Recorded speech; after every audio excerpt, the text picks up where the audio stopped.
اب قرآن پر حدیث کے اندر بتا دیا گیا زکوٰۃ بھی ہم نے ادا کرنی ہے اور ہم نے صدقہ والے معاملات بھی کرنے ہیں، آپس میں پیار محبت۔ اس سے صدقے سے جو مراد ہے، جو مقصد ہے، وہ یہی ہے کہ انسان دوسرے انسان کی جو کیفیت ہے وہ اس کو جانے اور اس کے دل کے اندر احساس پیدا ہو۔ اب کوئی گمراہ ہے، رستہ بھول چکا ہے، اب اس کو رستہ بتانا، اس کی رہنمائی کرنا، یہ صدقہ ہے،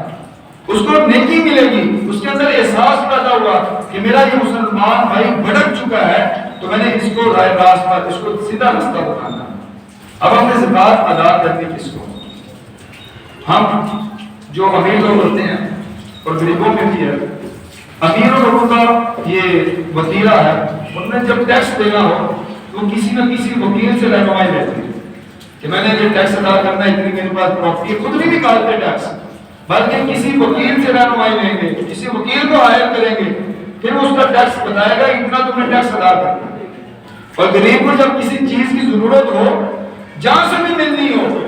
وہ اس کو تلاش کر ہی لیتا ہے۔ لیکن دین کے معاملے میں آ کے ہم کیوں پیچھے ہو جاتے ہیں؟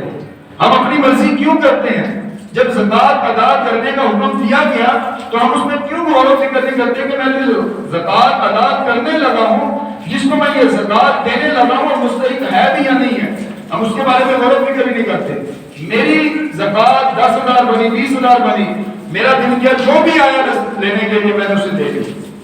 ایسا ہرگز نہ کریں۔ اگر کسی شخص نے لاکھوں روپے کی زکوٰۃ ادا کر دی اور ان کو دی جو مستحق نہیں تھے، جن کو زکوٰۃ نہیں لگتی تھی، اس کی زکوٰۃ ادا ہی نہیں کی، بلکہ اس کے ذمہ تو باقی ہے۔ اس لیے زکوٰۃ دینے کے لیے ضروری ہے ہم دیکھیں کہ وہ شخص مستحق بھی ہے یا نہیں، اس کو زکوٰۃ لگتی بھی ہے یا نہیں لگتی، وہ زکوٰۃ وصول کرنے والا بھی ہے یا نہیں کرنے والا۔ ہمارا دل جس پر مطمئن ہوا، گھر کے اندر لوگ کام کرتے ہیں اور دل مطمئن ہوا اس پر زکوٰۃ دیں گے، اس کو زکوٰۃ دے دیں، ہو سکتا ہے کہ اس کو زکوٰۃ لگتی نہ ہو۔ اور اب یہاں تک بھی دیکھا گیا کہ گھروں کے اندر اگر غیر مسلم کام کرتے ہیں تو جو راشن زکوٰۃ کی نیت سے لیا جاتا ہے وہ بھی ان کو دے دیا جاتا ہے، ایسا ہرگز نہیں کیا جا سکتا،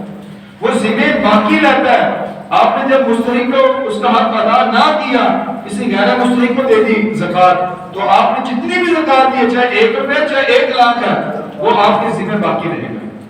ہم باقی دیگر معاملات کے اندر غور و فکر کرتے ہیں کہ یہ معاملہ کس طرح کرنا ہے، تو ہم اس میں کیوں نہیں غور و فکر کرتے؟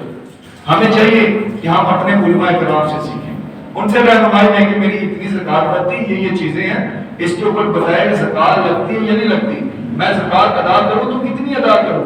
اب بتائیں کس کو زکوٰۃ ادا کرو، تو پھر وہ آپ کی رہنمائی کرے۔ پھر دیکھیں کہ آپ کا جو فریضہ وہ ادا ہو گیا، پھر